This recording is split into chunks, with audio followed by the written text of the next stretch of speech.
Really? Forgot all about this thing. I wonder if it still works.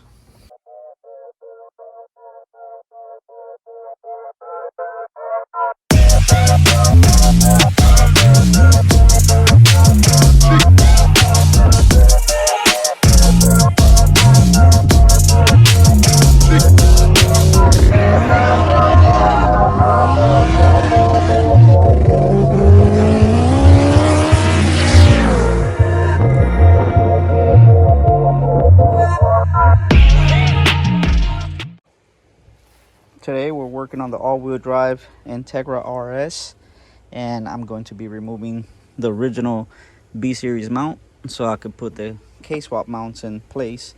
And when you're doing this, you do want to use a larger drill bit than the original tack welds. That way you do not go through the actual chassis. Last thing you want to do is put 100 holes in it. All you want to do is break the actual original tack weld. That way you break it off and you can remove the mount, and you can still reuse the mount if somebody needs it that way. So bigger drill bit, bigger hole, don't go through.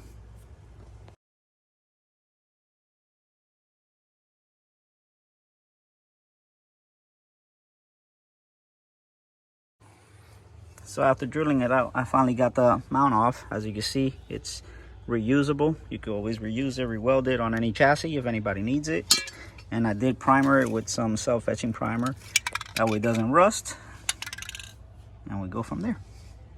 Now all we have to do is install this one in place and drill the holes on top, and we could put the K-swap in. And now in order to drill these holes, I did put the two bottom bolts on from the original post mount. That way I could drill these holes and it'll be perfect. So I did tie these two down first, and now I'm gonna drill these two, and that way I could put these long bolts through and then retying everything afterwards. After they're all drilled out, don't forget to take the mount back off and re-primer everything, clean it up. Last thing you want is any rust to form anywhere. So anything you drill or anything you do, grind and cut, always put primer on it. It's the best thing you could do. So here we have the Clutch Masters flywheel. I already torqued down all the flywheel bolts to 80 foot-pounds. Make sure you use red Loctite when doing so. Install the hydraulic throwout bearing. Here's the lines to bleed it. You got the bleeder line, and then you got the one that goes to the master cylinder. Here's the 725 series twin disc. These have to be torqued down to 20 foot-pounds, recommended by Clutch Masters. Then make sure you got these actual disc facing the correct side. They do tell you which way they go, as you can see there. This one is the pressure plate side, so it goes to this one, and this one goes in between, and then you have the flywheel side. Once you install this in the correct order, torque down all the bolts with red Loctite. Again, don't forget the Loctite, super important. For an alignment tool, I don't like using the plastic one, so I actually have an old actual transmission shaft out of an old transmission that was blown.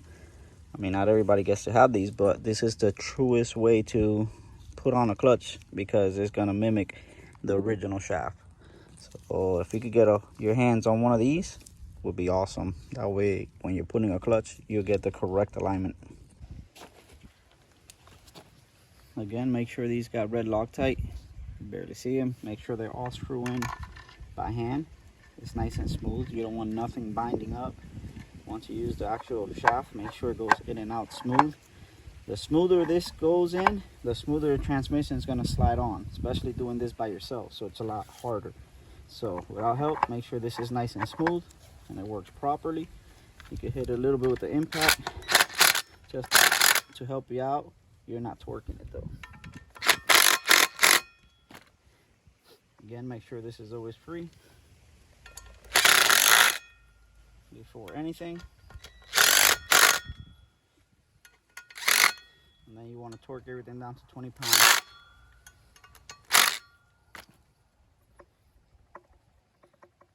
Just like that. Basically, this is my alignment tool. You want to make sure it goes in smooth and comes out good.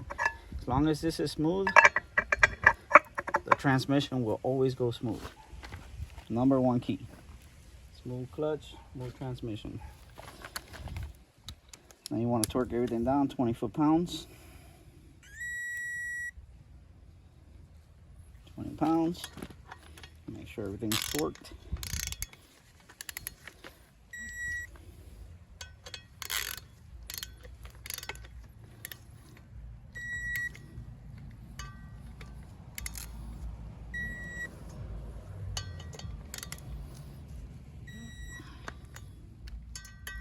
We're Loctite on everything. You want to do it in a star pattern as well. You don't want to tie nothing circular. Circulars are no go. So do this one, the opposite, and crisscross everything at all times. That way it's even them out. Everything's torqued to 20 pounds. It's not smooth. Make sure it goes in and out smooth a few times before you kill yourself trying to put the transmission, because that's heavy, especially an all-wheel drive transmission. Definitely heavy. Again, for safety, go over all the bolts again. Make sure everything's tight. You don't want to miss anything.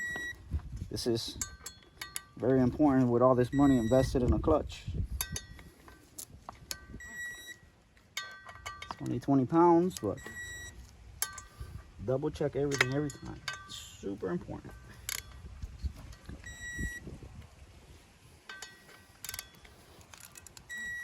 Now we should be able to put the transmission on. Let's see how smooth that goes. That came out nice. Brand new clutch. Everything looks good.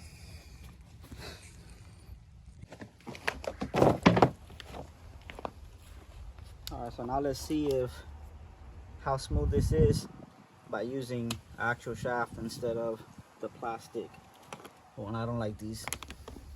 Part's a little sucks by yourself because it's heavy. What I did, I put a piece of wood on the block to bring it up, because once you slide the transmission on, the engine will tend to come down. This, you gotta be cautious. You don't want to hurt your back either. It's kind of heavy.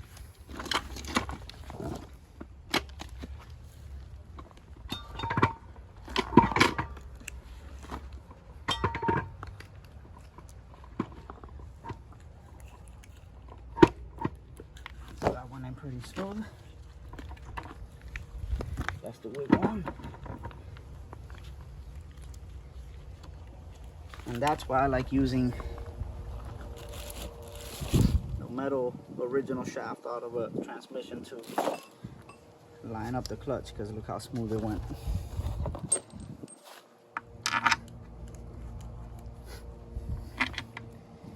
Make sure you can thread all these bolts by hand first. You don't want to pull it and hurt one.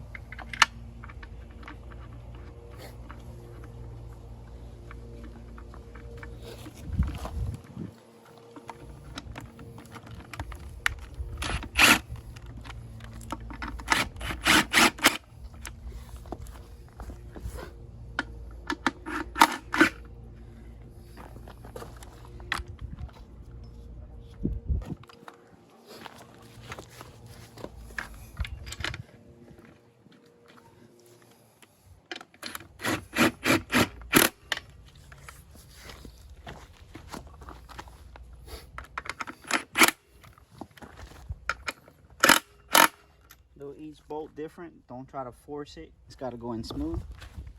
The dowel pins is the only thing giving it an issue right now. Never want to force it.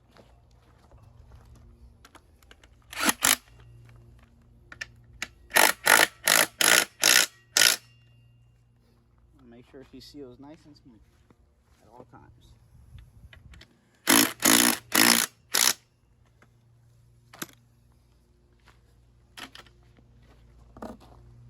Always, it's a good thing to spin the crank, make sure it's not jammed.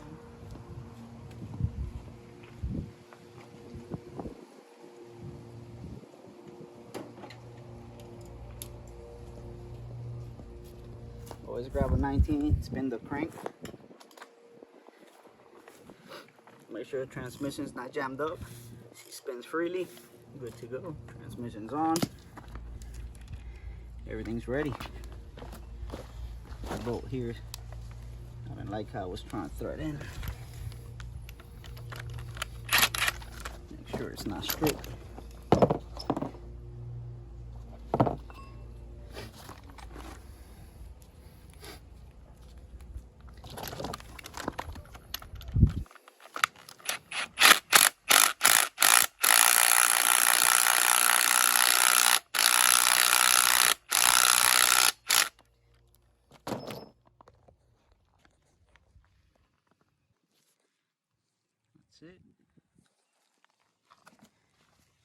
All-wheel drive transmission in place. Just got to put the transfer case on. I took it off because it is heavier. There it is. Now that's all going in there. Sweet. Now that everything's in, install the transfer case. Everything spins freely. Install the half shaft. A20Z3 motor. Good to go, man. Can't wait to get it in the car now. And this is how I slide the motor under the car. What I do is I use two little 1.5 ton jacks, one on each side, and then I put my 3-ton jack right there in the center, as you can see, with a donut on top of it. Fits perfect under the exhaust tunnel. And then I jack up the car high enough to slide the motor very cautiously through the bottom. And now all I gotta do is let that jack down slowly, make sure I don't hit nothing, and start installing the mounts. After a long days of work, got everything done. All the motor mounts are in, axles are in, starter's in. Just gotta install the alternator, got the intake in, throttle body, axles, transfer case, exhaust header. Just gotta install the wiring, throttle cable. Happens to reach pretty good too for the stock one. I'm gonna remove all these brake lines, fuel filter, all that off the firewall, clean that up, and then do a nice little clean wire tuck, hide all these wires so all you see is the engine by itself, nice and smooth. Well, that's it for today's video. At least we got the motor in.